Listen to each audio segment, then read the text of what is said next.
नमस्कार, जय भीम. आज देशात ज्या मोठ्या प्रमाणात घडामोडी होत आहेत त्याबद्दल थोडंसं आपण बघूया. महत्त्वाचं म्हणजे NDAत जे बी जे पीचे सहयोगी आहेत आणि त्याच्यात एक मोठा परिवर्तन होण्याची शक्यता आहे. मोदींना रिप्लेसमेंटची एक गोष्ट सुरू आहे, त्याच्यावरती छोटे मोठे काही जे वेगवेगळ्याचे तर्क लागलेले आहेत. दुसरं म्हणजे एक जे त्याच्यातले NDAचे दुसरे ग्रुप आहेत त्यांना पाहिजे आहे तिथे स्पीकरचं पोस्ट, कारण स्पीकरची पोस्ट अत्यंत महत्त्वाची असते. कोणाला डिस्क्वालिफाय करणं, कोणत्या एखाद्या संसदाला बहिष्कार करणं, अनेक गोष्टी त्याच्यामध्ये येतात. आणि त्याच्यामुळे समजा जर जे BJPकडे जर ती सत्ता गेली तर निश्चितच त्याच्यामुळे सर्व लोकांना नुकसान होईल. ते भाष्य आहे. एक व्हिडिओ पुन्हा आमच्या समोर आलेले, तो अत्यंत महत्त्वाचा होता. चायना गव्हर्नमेंटनी बाबासाहेबांचा एक मोठा, जगातला मोठा पुतळा उभारण्याचं तिथे त्यांनी सुरुवात केलेली आहे. त्या पुतळ्याची हाईट 450 फूट एवढी राहणार आहे. तुम्हाला मी परवाचा एक व्हिडिओ दाखवलेला आहे की अफगाणिस्तानमध्ये तालिबाननी ज्या पद्धतीचा मोठा एक व्हिडिओ बनवण्याची तयारी दाखवलेली आहे. आपला मोठा पुतळा बुद्धाचा तिथे उभारण्याची हे केलेली आहे. त्याच धर्तीवरती आता चायनाने पुन्हा तेच काम सुरू केलेलं आहे. अत्यंत महत्त्वाचा व्हिडिओ आहे. तो व्हिडिओ आपण बघूया आणि त्याच्यासोबत एक थोडं पॉलिटिकली जे काही थोडंसं जे चेंजेस होत आहेत आणि जे ऑफकोर्स आम्ही त्याच्यात थोडंसं एवढं काही सस्पिशियस किंवा प्रेडिक्शन किंवा त्याच्यावरती एखादा अनुमान लावणं याच्यावरती आम्ही जास्त भरोसा ठेवत नाही. ज्या पद्धती होऊन राहिलेल्या आहे. परंतु इंडिया अलायन्स तुम्हाला माहिती असेल की फार सक्रिय पद्धतीने आपलं काम करत आहेत. पुन्हा NDAचे जेवढे काही अलायन्सचे लोक आहेत त्यांना भीती वाटते की BJPचा बॅकग्राऊंड जो आहे, इतिहास जो आहे अत्यंत घातक आहे. ते कधी कोणाला गिळंकृत करतील याच्यावरती भरोसा नाही. इव्हन RSSलाही त्या मागच्या ह्याच्यात उद्धव ठाकरेंनी सांगितलं आहे की असंही शक्य आहे की RSSच्या लोकांनाही ते जेलमध्ये पाठवतील. अशा पद्धतीचं वक्तव्य आहे. बघूया एक दोन हे वीडियो. साथियों, एक जबरदस्त खबर इस समय सुर्खियों में है और खबर है भारत में हुए इलेक्शन के बाद प्रधानमंत्री नरेंद्र मोदी और JP नड्डा जी के भविष्य को लेकर के. ऐसा मैं क्यों कह रहा हूं? क्योंकि हाल ही में प्रधानमंत्री नरेंद्र मोदी ने लगातार तीसरी बार प्रधानमंत्री पद की शपथ तो ले ली, लेकिन इस शपथ के साथ साथ ही उत्तर प्रदेश में मिली BJP की हार, साथ ही पश्चिम बंगाल में हुई BJP की हार, और तो और जिस राम मंदिर को BJP अपने लंबे समय से चुनावी एजेंडे में रखकर चल रही थी, उस शहर अयोध्या में BJP का हार जाना, ये निश्चित ही BJP के लिए और भारतीय जनता पार्टी के साथ साथ भारतीय जनता पार्टी का जो वैचारिक संगठन है RSS, उसके लिए एक बड़ा ही थॉटफुल प्रश्न है. प्रधानमंत्री नरेंद्र मोदी और योगी आदित्यनाथ, इन दोनों के बीच में केमिस्ट्री बनी है या बिगड़ी है, यह चुनावी हलकों में चर्चा तो रही है, लेकिन एक बड़ा प्रश्न यह छोड़ गई है कि उन क्षेत्रों में जहां BJP का कभी स्ट्रांग होल्ड हुआ करता था, हिंदी पट्टी क्षेत्र, जहां पर प्रभु राम के लेकर के जो मूवमेंट BJP ने चलाया था उसके सबसे ज्यादा लोग थे, अल्टीमेटली उन राज्यों में भी BJP को इतना नुकसान क्यों हुआ? चाहे फिर वो राजस्थान हो, चाहे वो उत्तर प्रदेश हो, चाहे फिर वो हरियाणा हो, चाहे पश्चिम बंगाल हो, इन सभी राज्यों में BJP को इतना नुकसान क्यों हुआ? और नुकसान हुआ यही कारण है कि BJP को गठबंधन में जाकर सरकार बनानी पड़ी. अदरवाइज राम मंदिर मूवमेंट के बाद जहां एक और यह लग रहा था कि इस बार 400 पार तो आसान नंबर है, जिस समय राम मंदिर का इनॉग्रेशन हुआ, जिस राम मंदिर के अंदर प्राण प्रतिष्ठा महोत्सव हुआ, उसके बाद पूरा देश राममय था और यह लग रहा था कि अब अगर BJP चुनाव लड़ती है तो यह आसानी से लैंडस्लाइड विक्ट्री पुराने 2 बार से भी ज्यादा निकाल ले जाएगी. ऐसा क्या हुआ जिसके चलते ये गठबंधन पर मजबूर हुए? लगभग ऐसा लगा कि सरकार नहीं बन रही होगी. इन सब विषयों पर आज के सेशन में चर्चा होगी, क्योंकि BJP क्यों हारी ये केवल BJP के लिए सोचने का प्रश्न नहीं है.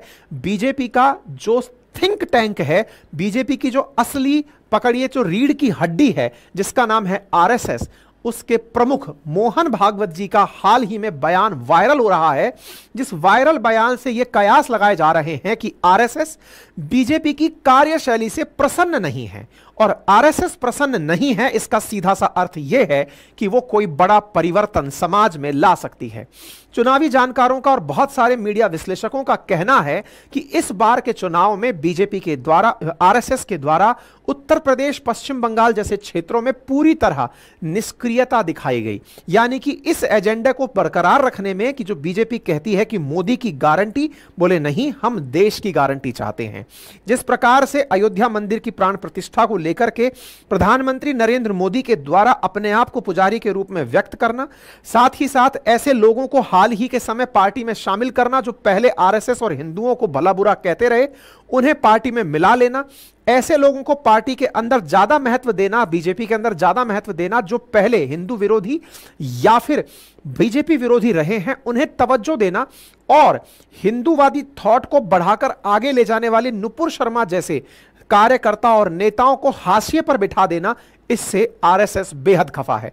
इस बात को और ज्यादा बल मिलता है जब मोहन भागवत जी का हाल ही में नागपुर में बयान आता है और साथ ही साथ जैसे शिवसेना का मुखपत्र है सामना, जैसे चाइना का मुखपत्र है ग्लोबल टाइम्स, ऐसे ही आरएसएस का एक अखबार है जिसका नाम है ऑर्गेनाइजर, जो कि अंग्रेजी में लिखा जाता है। उस पूरे लेटर के अंदर बीजेपी क्यों हारी और आरएसएस के क्या भेद हैं या मत भिन्नताएं हैं, इस विषय पर चर्चा हुई।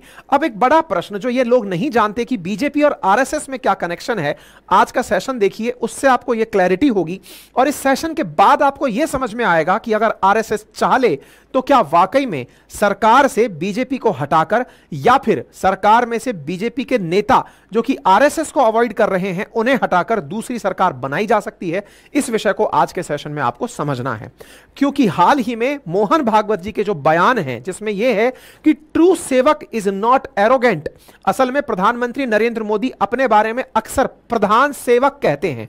इसमें मोहन भागवत जी का यह बयान जो कि आरएसएस के प्रमुख हैं, और जो लोग नहीं जानते आरएसएस क्या होता है, आरएसएस का बीजेपी पर क्या इंफ्लुएंस है, आरएसएस का कहने का क्या मतलब है, वो आज के इस डिटेल सेशन में डिटेल में समझ जाएंगे।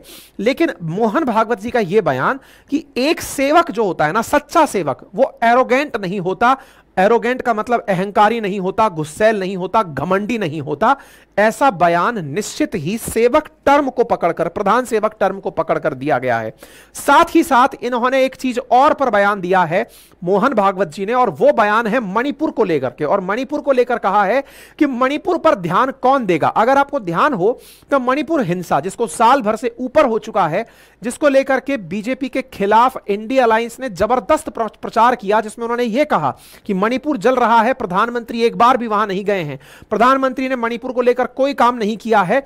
अब आरएसएस जो कि इनकी विचारधारात्मक रूप से रीढ़ की हड्डी है, वो बीजेपी से सवाल पूछ रही है कि कौन मणिपुर पर ध्यान देगा, किसने उनके हाथ में बंदूक पकड़ाई, ये सोचने का प्रश्न है। इसका मतलब यह है कि विचारधाराओं में फिलहाल एक कन्फ्लिक्ट देखने को मिल रहा है। कहते हैं कि आरएसएस से बीजेपी का जन्म हुआ था, लेकिन अब बड़ा सवाल यह है कि बेटा क्या बाप से बड़ा हो गया है। यह सवाल इसलिए पूछा जा रहा है चुनावी हलकों में क्योंकि इस प्रकार से राम मंदिर जैसे कार्यक्रम के बावजूद बीजेपी का उन क्षेत्रों में हार जाना, जो मेन लैंड कोर मतलब अयोध्या जैसी जगह पर बीजेपी का हार जाना, एक बड़ा प्रश्न खड़ा करता है कि निश्चित ही वो जो कैडर है जो कि बीजेपी के लिए हमेशा बैकबोन बनकर काम करता रहा है, क्या वो निष्क्रिय रहा? क्या उसने बीजेपी को सपोर्ट नहीं किया?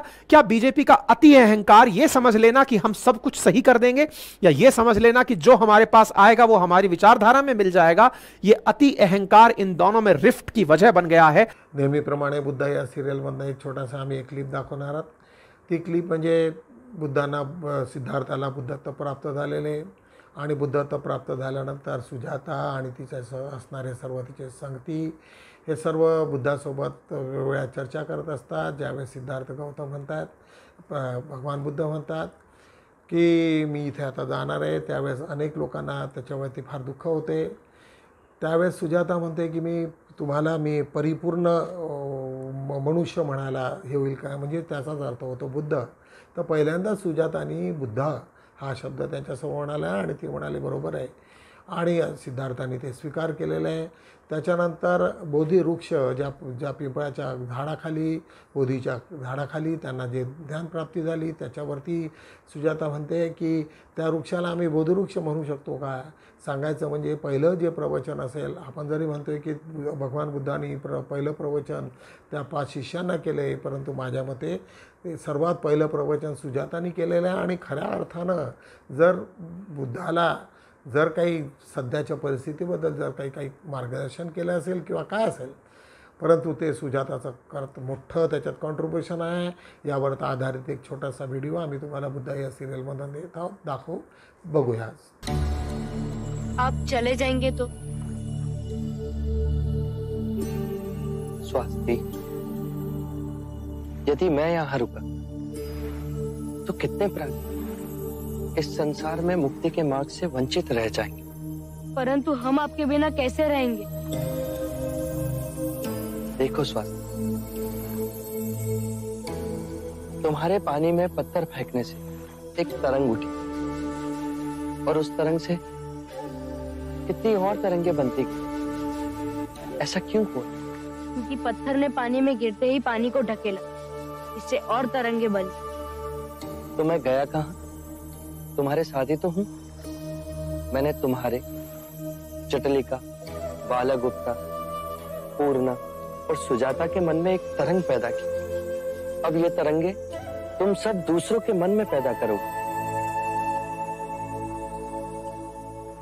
और आप दूर जाके सबके मन में तरंगे पैदा करेंगे.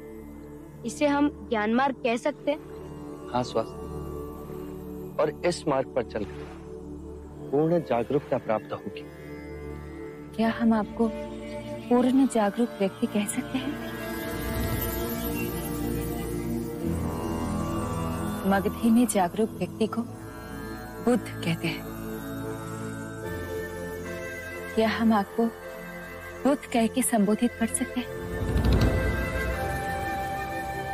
अवश्य. बुद्ध, बुद्ध, बुद्ध, बुद्ध, बुद्ध, बुद्ध, बुद्ध, बुद्ध, बुद्ध, बुद्ध, बुद्ध.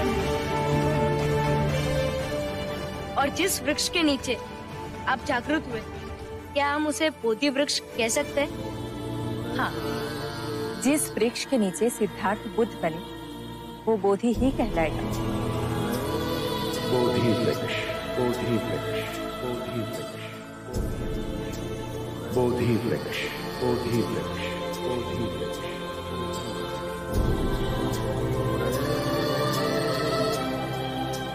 जिस सत्य को मैंने पा लिया, अब वो मेरी ही नहीं, सारे संसार की संपत्ति.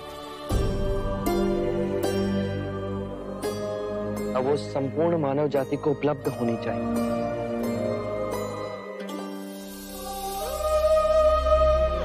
आप हमें कभी ना मिलेंगे.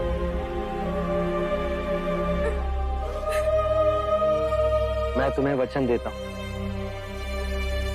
हम फिर मिलेंगे. मैं उरुवेला अवश्य लौट कर आऊंगा. मेरे इस मार्ग की खोज में आप सब मेरे सहयात्री.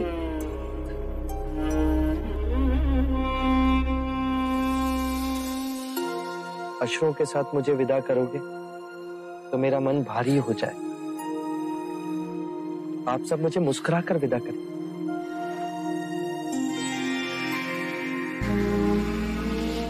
हम बनेंगे आपके तरंगे. हम बनेंगे आपकी तरंगे. हम आपकी बात सबको बताएंगे.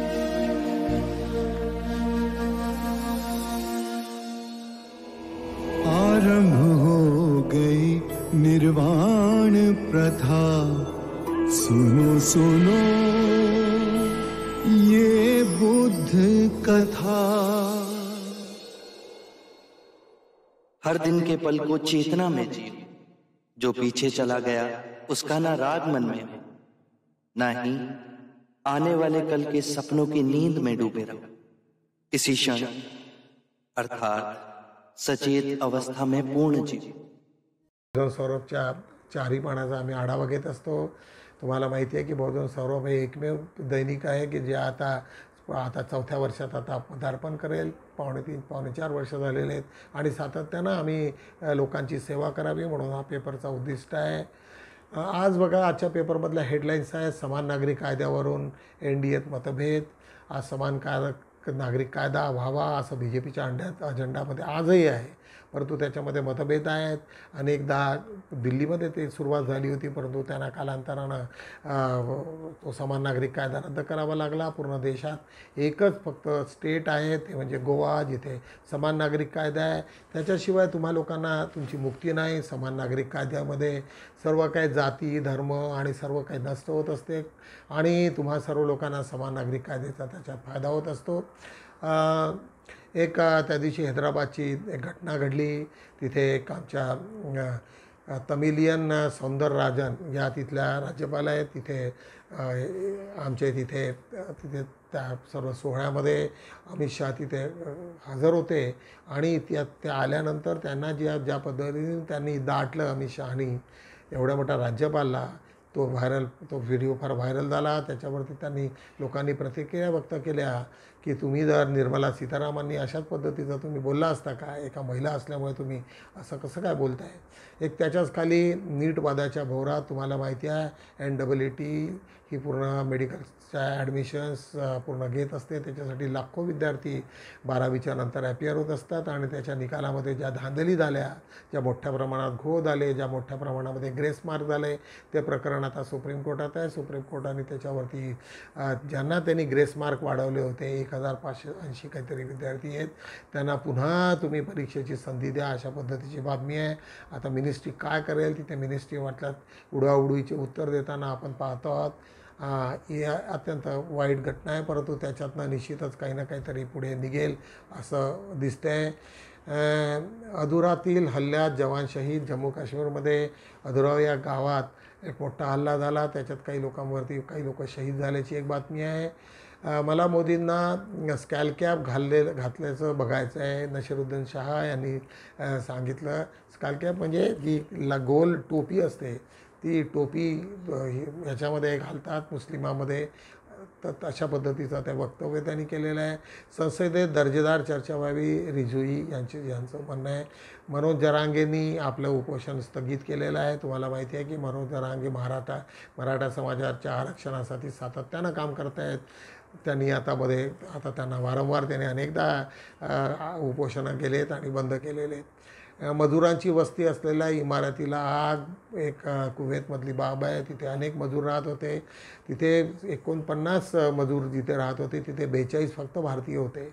म्हणजे भारताची दुर्दशा किती वाईट आहे आणि लोक किती आपापल्या पोटासाठी बाहेर जात असतात. त्याच्यातले 42 भारतीय मृत्यू झाल्याची बातमी आहे. राहुल शेवाळे बदनामी प्रकरणी ठाकरे राऊत यांना न्यायालयात धाव. त्यांनी एक जो व्हिडिओ काढला होता. माजी खासदार होते राहुल शेवाळे, यांच्या विरोधामध्ये अनेक लोकांनी त्याच्यामध्ये केसेस टाकल्या आणि त्याच्या विरोधामध्ये उद्धव ठाकरेचा गट न्यायालयात गेलेला आहे. हेजबोलाचे इस्रायलवर रॉकेट हल्ले मोठ्या प्रमाणामध्ये आपण सांगतो आहे की युक्रेनमध्ये आणि रशियाचे तिथे आता संबंध थोडे सुधारतील. युनायटेड नेशनच्या सर्व लोकांनी सल्ला दिला की बाबा हे लवकर थांबवा, परंतु तरी तिथे रॉकेटचे हल्ले अजूनही सुरू असल्याचं बातमी आहे.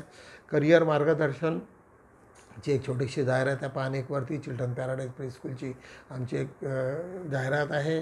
आजच्या ह्याच्यातलं आमचं 5-2 वरचं मुख्य ब्रीदवाक्य आहे.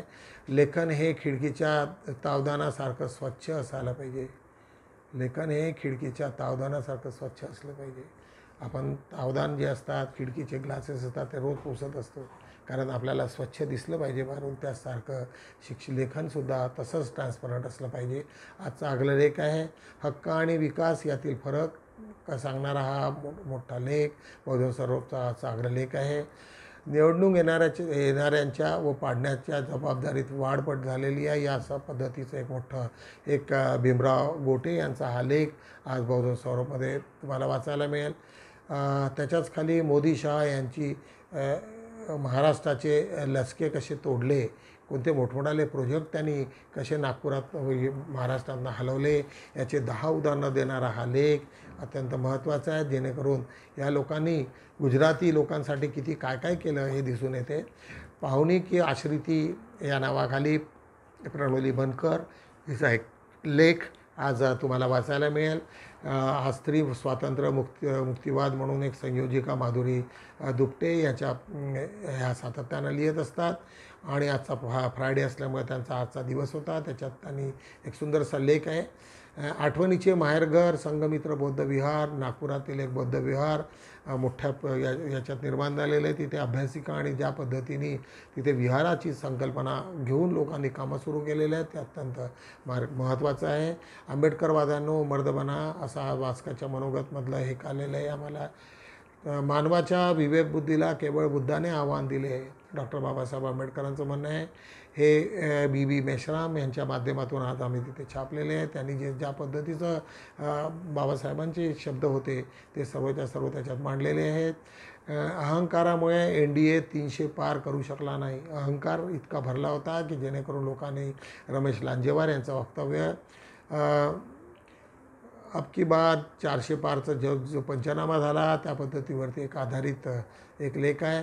आज एक बाबासाहेबांनी मराठा समाजाला आरक्षण देऊ केले होते, पण बाबासाहेबांनी मुस्लिमांना आरक्षण देऊ केलं होतं. तुम्हाला माहिती असेल एक घटना आहे की मुस्लिमांच्या त्यावेळेचे लीडर होते त्या लोकांना जाऊन भेटले बाबासाहेब की तुम्ही कालांतरानं तुमचं खूप मोठं नुकसान होईल तुम्ही, पण त्यावेळेस त्यांनी लावलं की आता आम्ही दलित होणार नाही, आम्ही काँग्रेसी आहोत, आम्ही आता आमची निष्ठा आहे आणि आम्हाला ते रिझर्वेशनचा गरज पडणार नाही. आणि आज त्यांची जी झालेली हालत आज ते बाबासाहेबांचे ते त्यांना शब्द आठवत असतील की आपण त्यावेळेस बाबासाहेबाला मानलं असतं तर आज आपल्यावरती तसे दिवस आले नसते. परंतु तसंच तीच बाब आज लक्षात आलेली आहे. मराठ्यांसोबतही असंच झालेलं आहे. बंधुत्व फाउंडेशनच्या वतीनं 5 दिवस शिबिर, त्याच्यानंतर मागासवर्गीयांची प्रगती सुरू होते, तोच अडथळे निर्माण होतात. अनिल वैद्य यांचं एक माजी न्यायाधीश यांचं वक्तव्य. आज पुन्हा 5-4 वर्षी भिक्षुणी संघातील भिक्षुणीचा मरणोत्तरानंतर देहदानाचा संकल्प अत्यंत चांगली बाब आहे. 5-4 वर्षी आम्ही NEETची पुन्हा न्यूज घेतलेली की नीटची घोटाळ्याचा अन्याय चौकशी करा. AISFची मागणी आहे. नागपुरातनं अनेक लोक रस्त्यावर उतरलेले आहे. बौद्ध धम्मातील सांस्कृतिक प्रदूषण या विषयावर धम्मगोष्ठीची 294वी सभा नागपूर इथे संपन्न झालेली आहे.